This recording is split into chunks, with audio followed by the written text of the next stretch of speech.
Okay.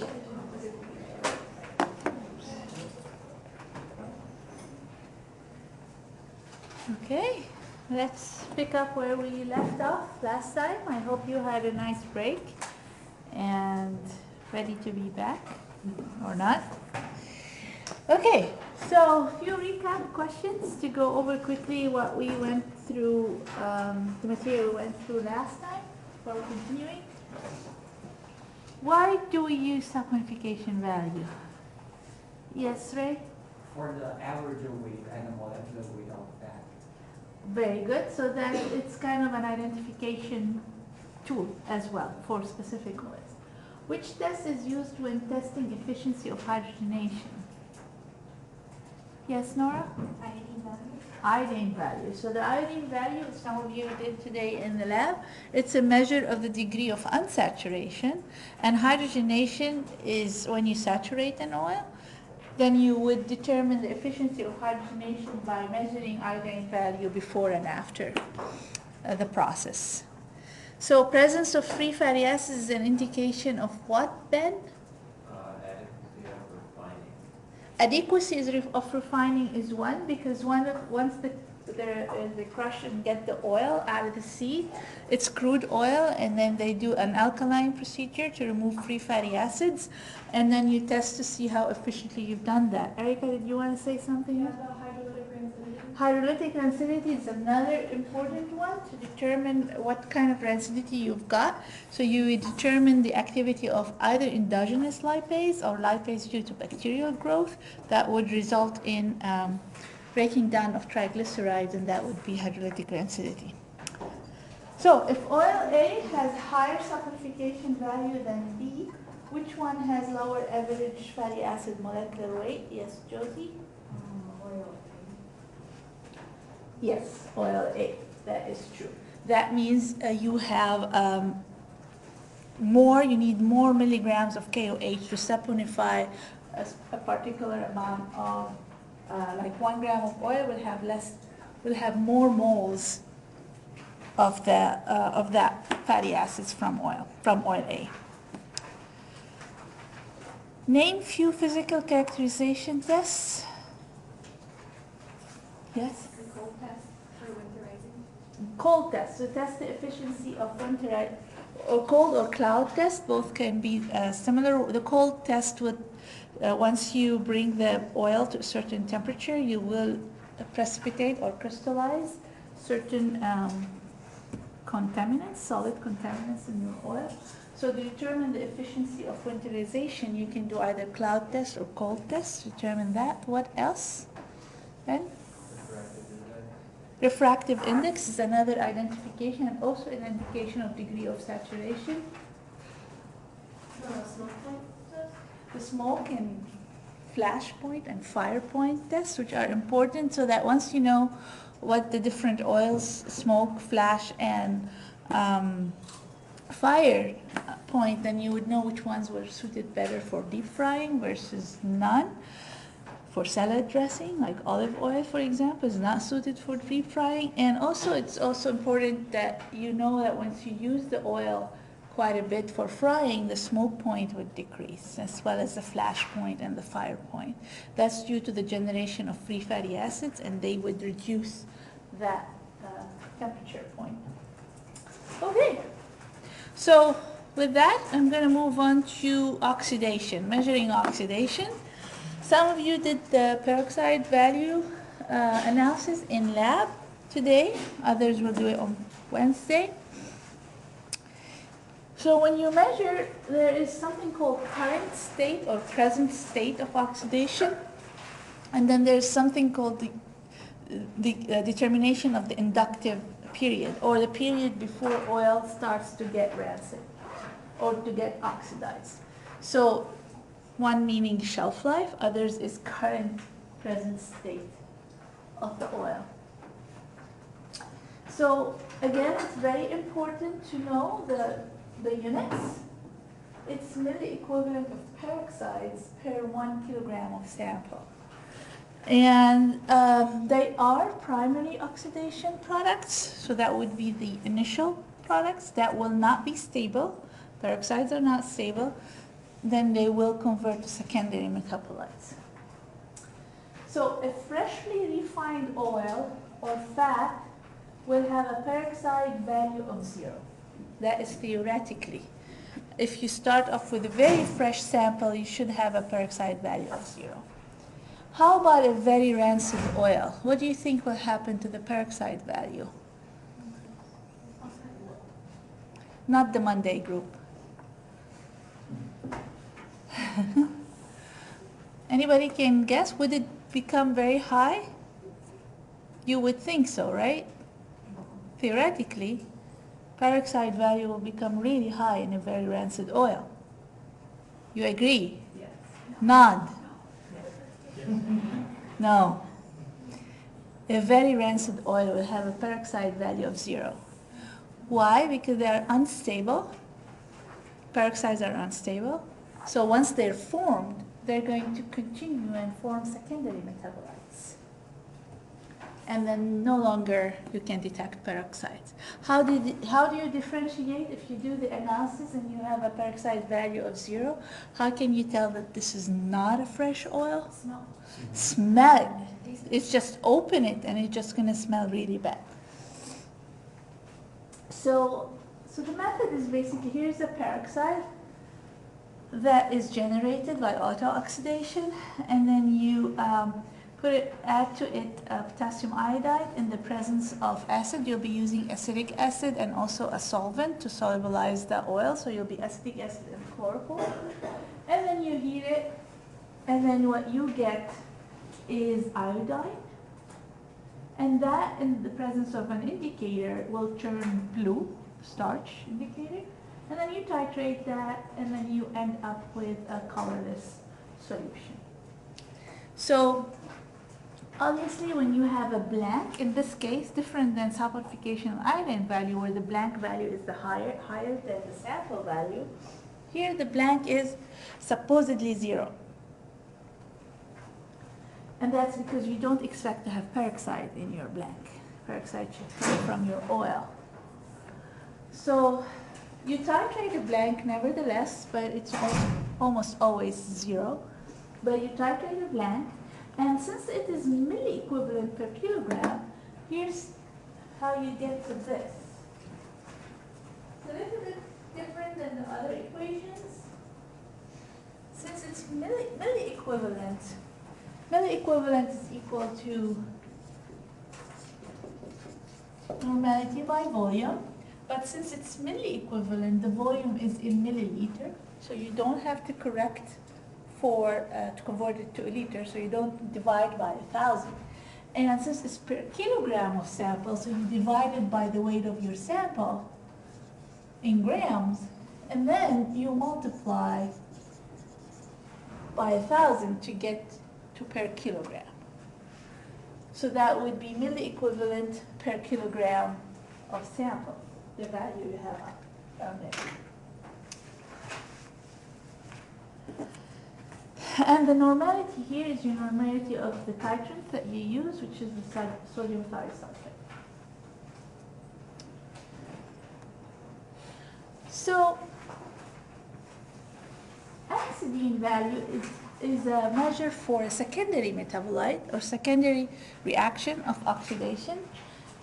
So it's estimate the amount of unsaturated aldehydes that are secondary oxidation products. So basically aldehydes will react with the reagent, the acidine reagent, and it gives you a compound that absorbs light, and you can measure it at 350 nanometer.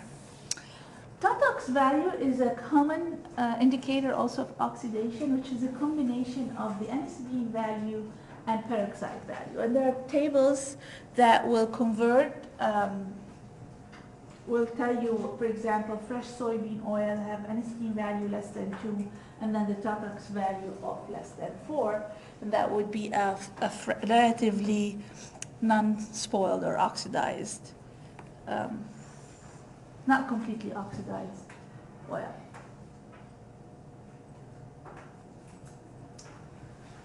Hexanal, it's also a secondary product of oxidation. and they are volatile compounds. So among other volatile compounds that can be generated is pentanal, for example, or pentane is not volatile, but hexanal is volatile. So you can measure with GC, headspace GC. So this is your hexanal, and it is very simple procedure that Amy is not here, but Amy is doing that for her oxidation in her shelf life study. So and you don't have to extract the oil. So if you're measuring, let's say, secondary oxidation or oxidation status of, let's say, a grain, you don't have to extract the oil like you would if you want to determine peroxide value. So if you want to determine peroxide value of a grain, you have to extract the fat first and do what some of you did in the lab already today, measure a certain amount of fat and then carry out the reaction. But for hexanal, you can have that sample stored in a compartment or a container that you can do headspace basically analysis using GC without pre-extraction of the oil. And it correlates well with sensory evaluation, meaning if the oil is rancid, it will have a sensory and smell and taste bad, and it will correlate with the hexanal value. So thiobarbituric acid or thiobarbituric reactive substances acid or reactive substance test, also called T-bars. So you will hear the term T-bars. That would be for thiobarbituric acid reactive substances. And this test, you would do it, I think you will do it in chemical reactions next semester, whoever is taking chemical reactions. It's also a measure of secondary oxidation products, specifically malonaldehyde. And it reacts, this secondary product reacts with TBA to give a colored compound, again, that is measured at 530 nanometer. Of course, it correlates better with sensory evaluation than peroxide value, but there is a downside to it. It reacts with other compounds, and some say it's very specific. If you have a high amount of linolenic acid, then that would be a good test to do, because the malonylaldehyde are mostly generated from linolenic acid. But if you don't have a high concentration of linolenic acid, then that becomes not a very good test for secondary metabolites.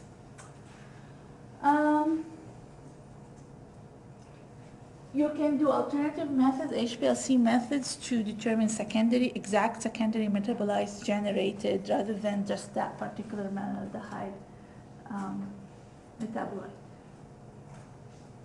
It's very commonly used. This is just an example where you would use it the most in meat products. So moving on to detecting shelf life or the onset of oxidation. So if you want to evaluate, let's say, the onset of oxidation of a particular oil, and also determine the effect of using antioxidants and different antioxidants, whether it's natural antioxidant or synthetic antioxidant, and you want to see which one would give you better shelf life, then you would do something called accelerated shelf life studies. With that, you basically abuse the oil so that in a shorter period of time you can get a prediction of how long that oil can remain stable. So what you see here is that there is the graph for time on x-axis and lipid oxidation on y-axis. So the lipid oxidation is usually measured by any means of the tests that we talked about. You can do peroxide value, you can do Tetox value, you can do T-bars, and plot that against time. And then measure your induction period, or the period until you see a sharp increase in oxidation. So there are 3 different types of tests that one can do. The simplest one is oven storage test. So basically you put your samples in an oven, usually at 60 degrees C, and then you start pulling out samples periodically, and you measure, let's say, peroxide value. And then you will plot and see at which time point you see a sharp increase. The oil stability index is you heat your oil at really high temperature, about 130 degrees C, And then what you do is you bubble in fresh air, so as a source of oxygen. And then you monitor, you have a tube that you would insert in, let's say, in a tube going from your sample into a flask containing water. And then you measure conductivity of that water. So when you boil in air, then you're going to generate formic acid, and the formic acid is going to evaporate and go bubble into your water, and the conductivity will change. As soon as you see an increase in conductivity, then that's an indication of your induction period. Again, you take samples over time. The oxygen bulb, as the name implies, it's a bulb. So basically you put your oil in a closed compartment and you pressurize that compartment with oxygen, and the pressure will build up. And then you put that whole compartment in a boiling water. And then you keep monitoring pressure. As soon as you see a significant drop of pressure, that's indication of significant uptake of oxygen, and that would be your induction period. Okay, any questions? You want me to repeat any of those? You said that, for the oil stability index, you add air to boiling water? Not boiling water. You have your oil that's been heated either in a water bath or not a water bath. You can't heat the water bath at 130. You just heat it you can heat it in an oil bath actually. You can raise it to 130, and then you bubble in air, and then you have, it's closed compartment. You would have a stopper and a tube going through the stopper into another flask where you have water, and you're measuring conductivity. Okay. Any other questions?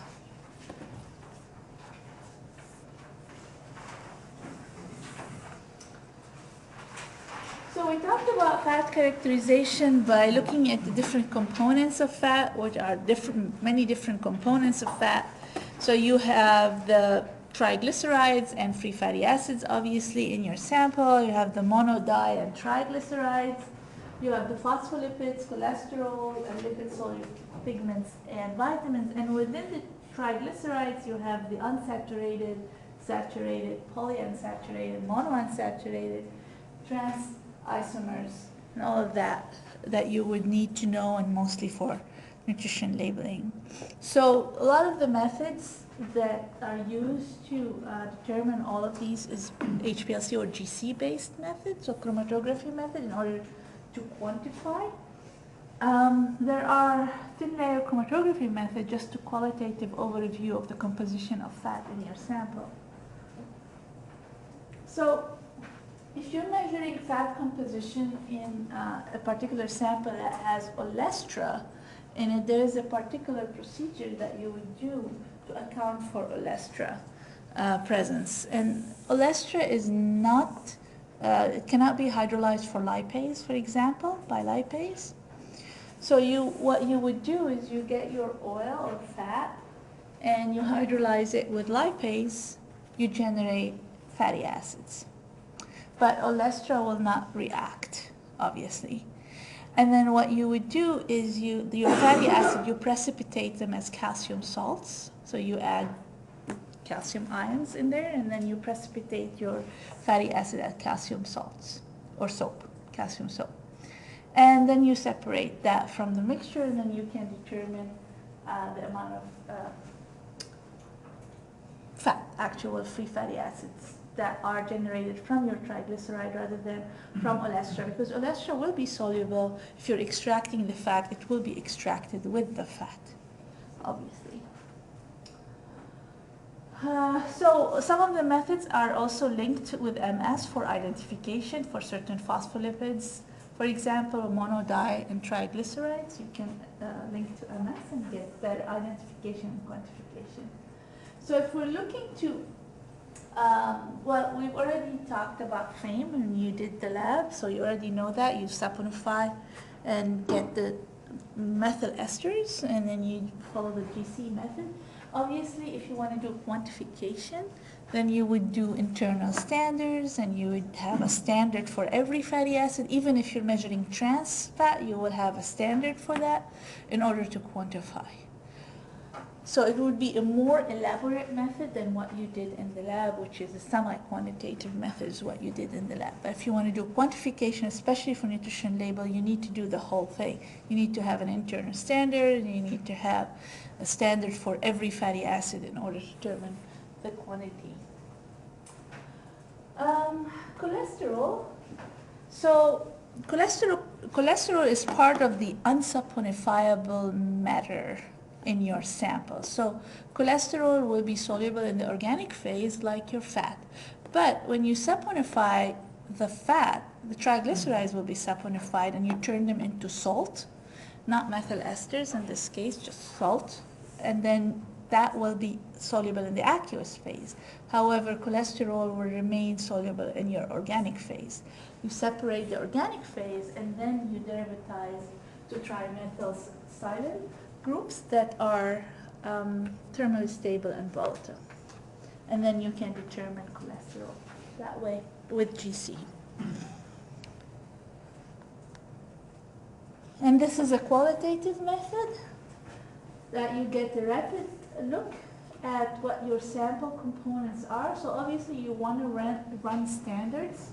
So phospholipid, monoacylglycerol, diacylglycerol, free fatty acid, and triacylglycerol. So, I mean, these are examples. You can use silica as a gel as an adsorbent, hexane diethyl ether formic acid as the eluting solvent, and then you spray with dichlorofluorescein, a fluorescence, and then detect the different fat composition. Any questions? Okay. All right, so some of you already did this lab. Others will be doing it on Wednesday. So far groups A, B, and C has done the lab already, but I don't think these are the correct layout. No. Okay, don't look at that. The Excel sheet that I sent you is the correct groups distribution. I'll have to update this. So I've sent you the Excel sheet, so look at that to see which group you are. So we'll be looking at peroxide value for a fresh oil. Each one of you will look at a fresh oil sample and a sample that is stored for an extended period of time, 3, 6, and 24 hours at high temperature. And then you're going to see that a typical oil, if they behave, you start fresh with low peroxide value will increase, and then with extended time it will go down because peroxide change into secondary metabolite. But some oils, like olive oil, the olive oil group will notice that we start high because especially if you use virgin oil, olive oil, this is high in free fatty acids, and free fatty acids are more prone to oxidation than triglycerides. So you'll see that you're going to start high, and you're not going to see a nice bell-shaped curve. So for some oils, you'll see a bell-shaped curve. For other oils, you won't, and we'll discuss this in the lab. So you're going to measure the saponification and iodine value of each of your oils, and you'll share the data to use in your lab report. With that, fat characterization is over, but you're not done. I'm going to start a new topic. What? Still early. Okay.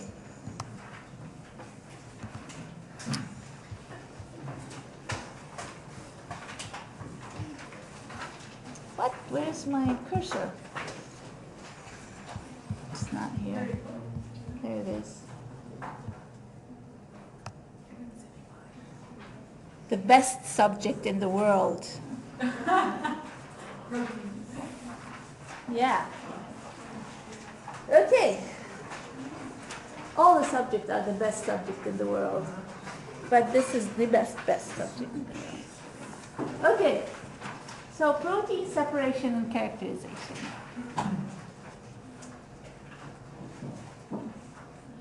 So So when we want to separate proteins, we rely on differences in bring back your protein chemistry a little bit from food chemistry. D. D, A and B. You didn't like denaturation, did you, huh? F. A and C. Okay, this is getting interesting. Sarah? Sarah decided to go with G, and I will go with G too. So we'll talk about how we can separate proteins on different characteristics.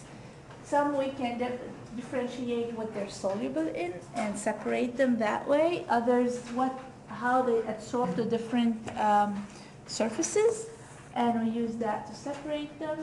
And also, we can separate based on denaturation. If we want to separate, let's say, whey protein from casein protein, we can actually heat it to above 80 degrees and precipitate for extended period of time, precipitate the whey, whereas the casein may remain in solution. What's the difference between that and solubility? Solubility, I meant solubility in alkaline, or use alcohol, or use different solvent to solubilize different proteins. Okay. The following techniques can be used to separate proteins in solution. That's a smart choice. Yeah, I would too. Yes, and I'll talk about each one of those separately as well. So why do we care about separating protein? What's so important about that?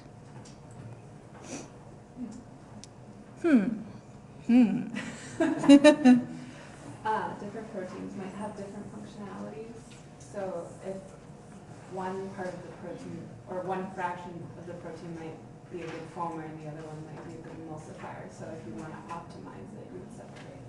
Okay, so separation for certain purposes, so you can separate and actually characterize. So if you separate the protein and determine their functionality, their chemical characteristics, and look to see if you can, like Sonia said, separate different proteins from each other to get a targeted functionality. That's good. Where in industry they use separation of protein? For what purpose? Yeah? It can be used, just separation alone can be used, so get rid of interfering, the proteins and the matrix of the food, so you can analyze what they're Oh, yeah, so separate the protein so you can analyze carbohydrate, for example. Yeah? prepare protein isolation from. Yes, to prepare ingredients, protein ingredients. So it's a big thing now, and it's been there for years, to prepare protein ingredients that are used in many different, long list of food applications.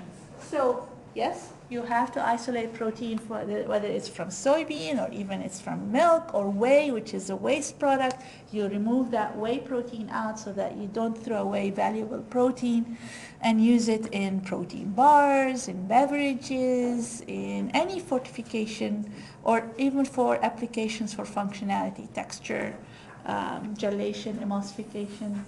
Clean label now is a big thing, right, Sonia? So we try to put protein in everything. So, but does it work? The big question. Not always. Sometimes. And there another one thing that you guys forgot to mention is enzymes are proteins, right? So we isolate enzymes from different food sources or crops to actually use these enzymes for analysis purposes, or for actually producing protein hydrolysate ingredient. So you need enzymes, so these are isolated as well. So you need to separate them from their matrices. Sometimes the proteins are used as substrates to test activity. For example, if you want to test trypsin inhibitor activity, you want a substrate for trypsin, and that would be a protein, obviously. So if you want to determine the activity of chymosin, which is a renin enzyme, so you need casein as a substrate. So you usually isolate them to use them as substrate, or if they're enzymes, to use them as enzymes, or remove them so that we can analyze different things, or generate ingredients and so on. So here we are in few words. And identification, characterization, and functionality testing like we started at the beginning. So yeah, so here are some of the reasons.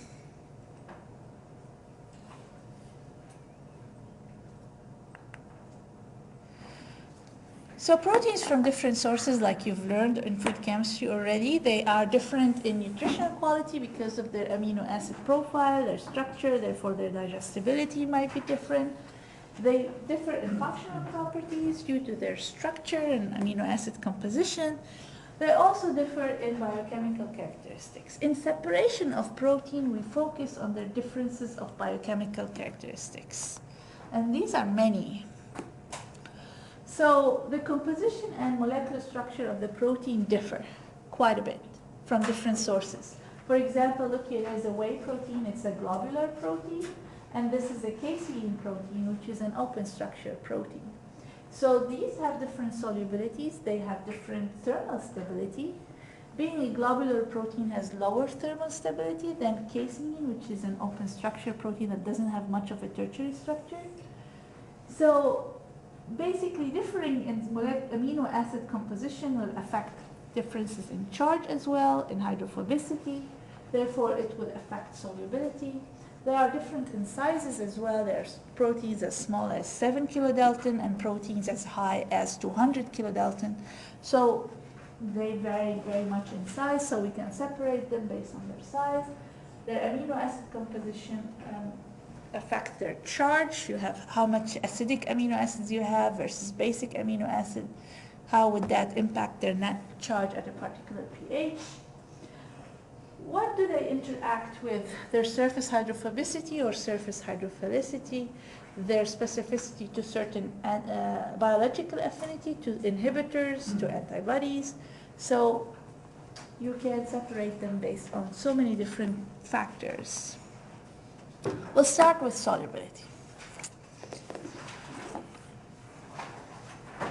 So, because proteins are different, they have different net charge. So, you learned in food chemistry that a little bit of salt might help in salting it. Will add some charge density to the protein, will have more interaction with water. However, if you go above a certain concentration, proteins might eventually precipitate. Why is that? So looking here, you have the protein. Let's say here in this example, you have a net positive charge of a protein, and then it will be interacting with the water, and it will remain soluble because of its charge. If we add enough concentration of ammonium sulfate, the sulfate will interact with the pluses and actually have the effect of shielding charge. So you neutralize the charge actually on your protein, and therefore it won't interact with water anymore. And salt will compete for water interaction as well. So you have two effects. You have the salt interfering, or you have salt taking over salt-water interaction. So what happens here when the salt is shielding the charge on the protein no longer repel each other. So this molecule will no longer repel that molecule because you don't have that same charge effect, repulsion. So what will happen is they will be attracted to each other via hydrophobic interaction. Because always on the protein surface there is some hydrophobic amino acid, hydrophobic pouches to a certain extent. So when you eliminate the repulsion force, then you're going to allow them to interact with each other and they precipitate. Some of you, I don't know if Kat is using some of my slides for the protein in food analysis, but some of you might have seen this example in food chemistry, I mean. Some of you might have seen that at high concentration of salt, the protein will decrease, but all different proteins will precipitate at different salt concentrations. So how do we separate the protein A, B, C, D, and E in simple terms from each other while we know that you have and increasing net charge. If I want to separate C, only C, from A and B and D and E, what would be a good approach? If I know that from A to E, E has the highest net charge and E has the A has the lowest net charge and E has the highest net charge. How do I separate C? In a very simple manner. Bill, hold on. Can you just use a gradient of salt concentration? Yes, so I use a gradient. I start off with a low concentration of salt.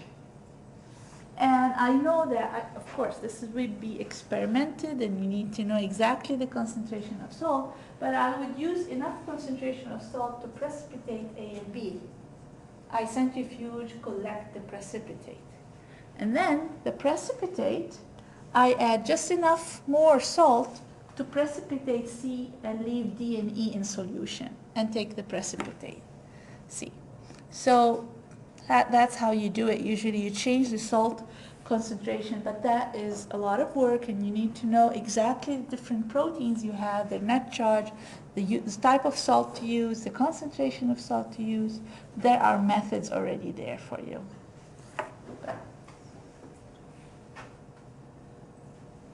Okay, solubility, you can also impact solubility by changing the pH.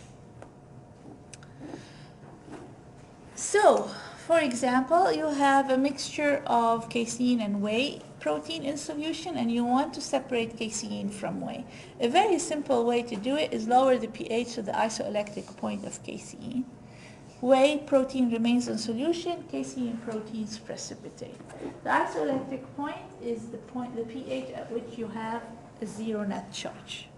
So when you have a zero net charge, then the protein interact with each other, they don't repel each other anymore, and they interact via all sorts of different interaction, whether it's hydrophobic, electrostatic, hydrogen bonding, but what brings them together the most is that their dislike of water and the hydrophobic interactions pull them back closer to each other, and they start interacting with each other via different forces.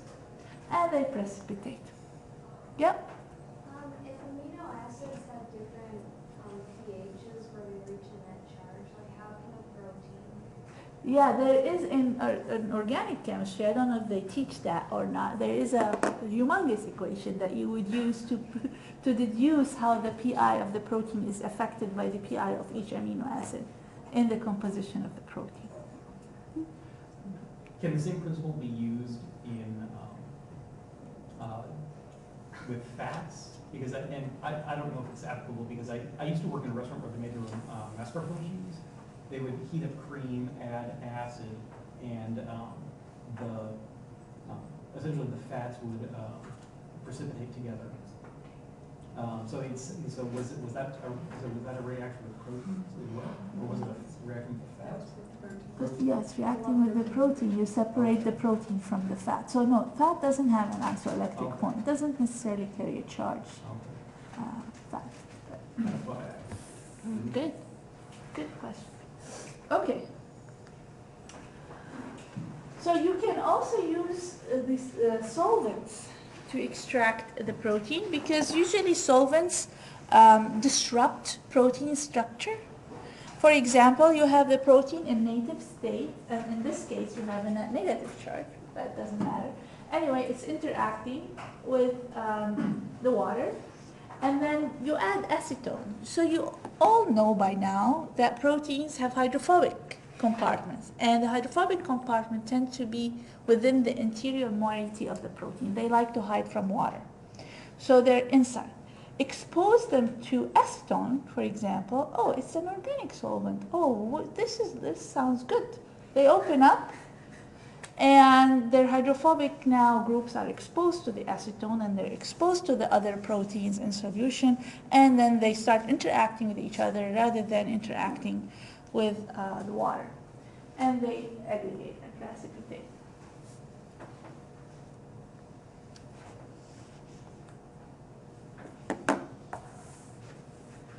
So you can impact the protein solubility by denaturing it as well. And denaturation meaning it's changing the tertiary structure, secondary, or even quaternary structure. Any form of changing the protein structure is really denaturation. You have different levels of denaturation. You have the quaternary structure, quaternary structures where you have different protein polymers interacting with each other. If you change the salt or the pH, then they will dissociate. Add more denaturing factors, heat, aggressive pH or aggressive salt concentration, then the protein's tertiary structure will open up. Disrupt even more, than the secondary structure will be disrupted. Add an enzyme, it's gone, no more protein. So basically there are certain levels of denaturation, but the most simple one, if you want to denature the protein by heat or pH, basically you have a globular structure in most cases, and it opens up, exposing hydrophobic groups, and the hydrophobic groups tend to interact with each other. They aggregate and precipitate. And here's the example I gave you earlier. Casein is an open structure protein. It denatures at really high temperature, whereas the whey protein is globular. It's impacted the most by temperature. Here's an industry applicable way of separating a protein. So this is an example for defatted soy flakes, where you can generate a soy protein concentrate, or you can generate a soy protein isolate. An isolate usually has a higher concentration, greater than 90%, and a concentrate it can range actually. There are whey protein concentrate as low as 35% protein and as high as 80% protein. So even 85 sometimes. So concentrate really ranges between 35 to 85, but in soy, because originally the flour is high in protein, it's about 50% protein. If you concentrate it, it will be about 65 to 80% protein, depending on the efficiency of your isolation. Well, if we look at this route, so if we take defatted soy flake and solubilize it in alkali, like an alkali solution of pH 7.5 to 8.5, so the protein will solubilize. What happens to the fiber in there? Will it solubilize? No. Fiber will precipitate. Okay, so now in the solution, I not only have proteins, I have other components like the small sugars. I have the monosaccharides. If you have disaccharides, oligosaccharides, they're soluble with the protein in alkaline. So if I want to purify more, I acidify the protein to its isoelectric point. So now I precipitate the protein, but then my sugars remain in solution. So I purify it more, I do washing, I neutralize, and we never dry the protein in acidic form, or especially at the isoelectric point. Neutralize, spray dry, and you end up with 90% or more protein. So that's one route.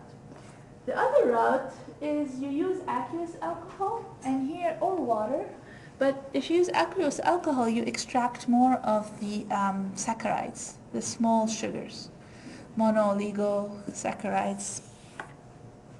And then what precipitates is your proteins and fiber, mostly. And then you end up with concentrated soy protein, among other things, including the fiber. And this product you can use for extrusion, and you get texturized soy protein products.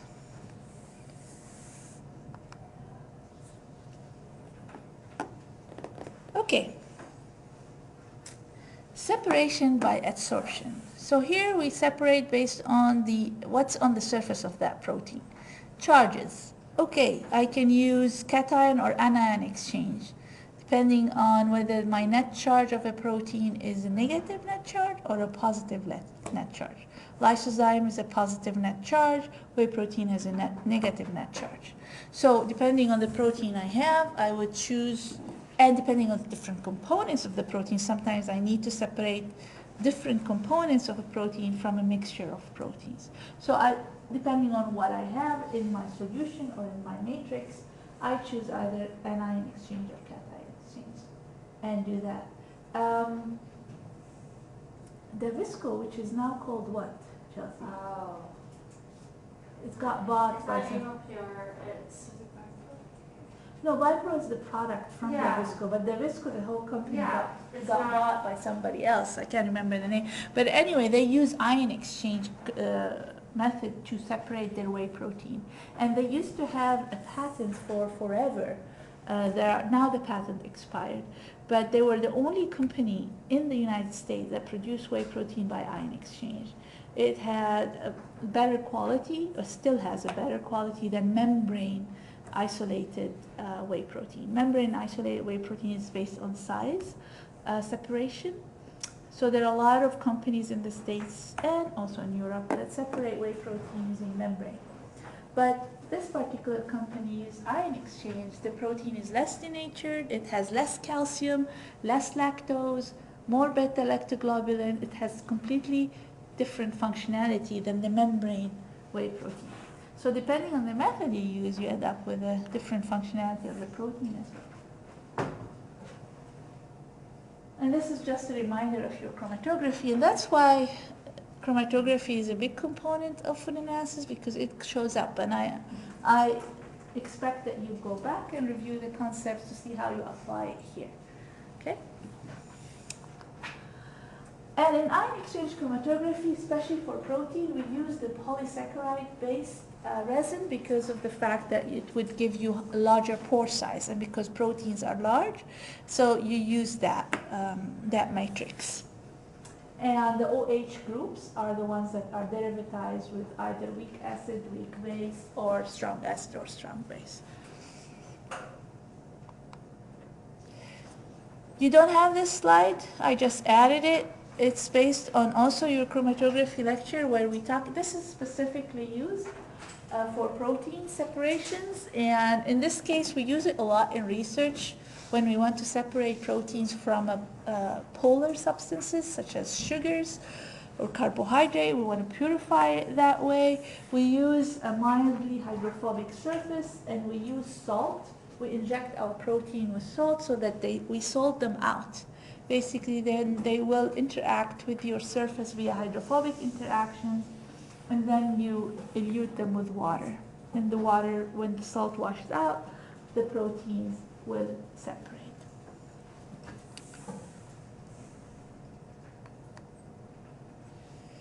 Affinity chromatography is also specific for proteins, so you can use, it's very specific if you want to purify enzymes.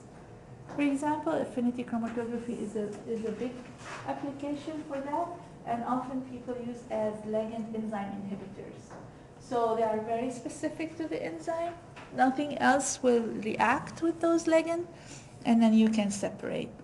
Oftentimes you also use antibodies to separate certain allergens if you're looking for allergens in your sample. Lectins is a very common ligand, if you remember from your chromatography. It's used to separate glycoproteins. And this is how you elute. Again, this is something you've seen before. I'm going to stop here, and we'll continue on Wednesday for separation by size.